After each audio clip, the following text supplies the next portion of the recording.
Hello students. तो आज मैं आपको बता रही हूँ ध्वनि के परावर्तन की क्या क्या उपयोगिताएं हैं। तो ध्वनि का परावर्तन जो है उसका यूज़ हम जैसे मेगाफोन और लाउड स्पीकर, बल्ब, हॉर्न्स होते हैं, शहनाई, जितने भी म्यूज़िकल इंस्ट्रूमेंट्स हैं वो एक चारों तरफ ना फैलने की बजाय एक ही दिशा में जाते हैं। ठीक है, मतलब वैसे डिज़ाइन किया जाता है इनको क्योंकि वो एक ही दिशा में फैले। ठीक है, तो इन सभी उपकरणों में एक फनल ट्यूब होता है। ठीक है, तो जो ध्वनि तरंगों को बार बार ऑडियंस की ओर ले जाता है। ठीक है, दिखाता है उनको ऑडियंस की तरफ। और ध्वनि तरंगों के इस आयाम, जो ध्वनि तरंगों का आयाम होता है उसमें ध्वनि की लाउडनेस और जोर बढ़ाने के लिए, ध्वनि की तीव्रता बढ़ाने के लिए जोड़ा जाता है। ठीक है, तो सेकंड यूज़ हो गया इसका स्टेथोस्कोप। जो स्टेथोस्कोप होता है वो डॉक्टर लोग यूज़ करते हैं, जिसका यूज़ जो ह्यूमन बॉडी होती है उसमें हार्ट और लंग्स होते हैं, उसमें जो साउंड प्रोड्यूस होता है उसको सुनने के लिए यूज़ करते हैं। जैसे आपने देखा होगा तो धड़कन की आवाज़ सुनने के लिए स्टेथोस्कोप का यूज़ करते हैं। तो उसमें क्या होता है, धड़कन की आवाज़ सुनने के लिए उसमें ध्वनि तरंगों के बहुपरावर्तन होते हैं। तो बहुपरावर्तन से जो बहुपरावर्तन की ध्वनि होगी वो रबर ट्यूब में पहुंच जाएगी स्टेथोस्कोप में। ठीक है, तो डॉक्टर के कानों तक ईजीली पहुंच जाती है। जैसे डॉक्टर लोग सुनते हैं तो उनको सुनाई दे जाती है धड़कन की आवाज़। ठीक है, और नेक्स्ट है आपका साउंड बोर्ड। तो साउंड बोर्ड जो होगा उसमें आपके क्या होंगे, साउंड बोर्ड का यूज़ होता है, एक छोटा सा बोर्ड होता है जिसको स्पीकर के पीछे लगाते हैं। ठीक है, तो जैसे बड़े बड़े हॉल्स और भवन होते हैं उनमें ध्वनि को कैसे ऑब्जर्व करते हैं, दीवार में पेंट करके, ठीक है, पुटीन वगैरह लगवा के, सीट सीलिंग वगैरह करवा के अवशोषित किया जाता है, जिससे कि जो ध्वनि है वो सब जगह ना फैले, केवल हॉल में ही फैले। ठीक है, तो जो बोर्ड होता है वो वक्रित होता है कर्व शेप में, जिसको साउंड बोर्ड भी बोलते हैं।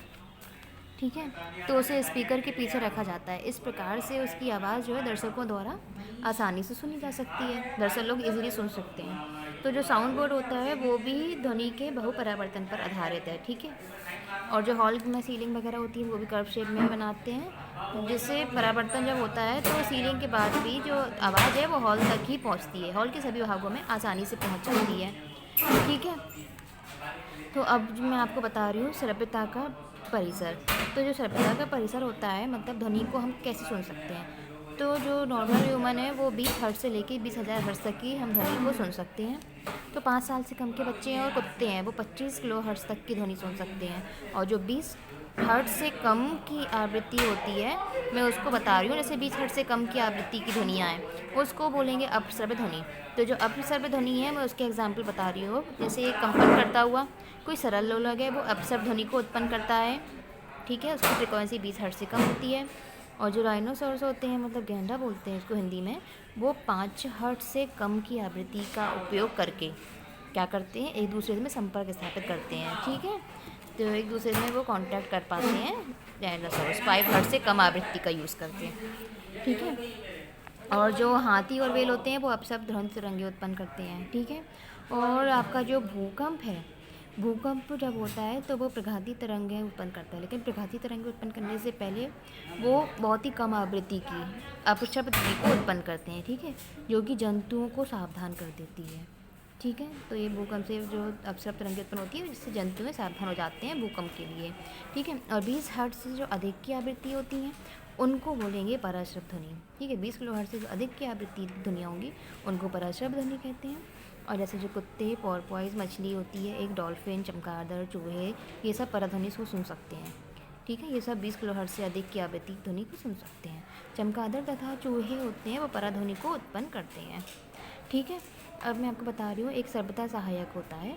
इसका मतलब है ये एक टाइप की इलेक्ट्रॉनिक मशीन है जिसका यूज़ वो लोग करते हैं जो जिनको सुनने में थोड़ी प्रॉब्लम है। ठीक है, सुनने में कठिनाई होती है, तो कैसे करते हैं, जैसे एक माइक्रोफोन होता है। तो माइक्रोफोन जो है वो ध्वनि को विद्युत संकेतों में बदल देता है और उनको जो प्रवर्धक लगा होता है इसमें वो प्रवर्धित कर देते हैं इन ध्वनियों को। ठीक है, तो जो प्रवर्धित संकेत होते हैं वो इसमें जो श्रव्यता सहायक बताया ना मैंने, श्रव्यता सहायक क्या करता है, श्रव्यता सहायक में एक स्पीकर लगा होता है जिसमें ये प्रवर्धित जो विद्युत संकेत हैं वो पहुंच जाते हैं। ठीक है, ये जब पहुंच जाते हैं तो जो स्पीकर्स होगा ना जो कि उसमें लगा है श्रव्यता सहायक में, वो इन संकेतों को ध्वनि में बदल देता है। ठीक है, जिससे कि कानों को स्पष्ट सुनाई देने लगता है। ठीक है, कानों में ध्वनि सुनने के लिए ये स्पीकर कानों को भेज देता है। मतलब ये जो श्रव्यता सहायक का यूज़ करके जिन्हें सुन नहीं पाते हैं वो उसका यूज़ करके ईज़िली सुन सकते हैं। ठीक है।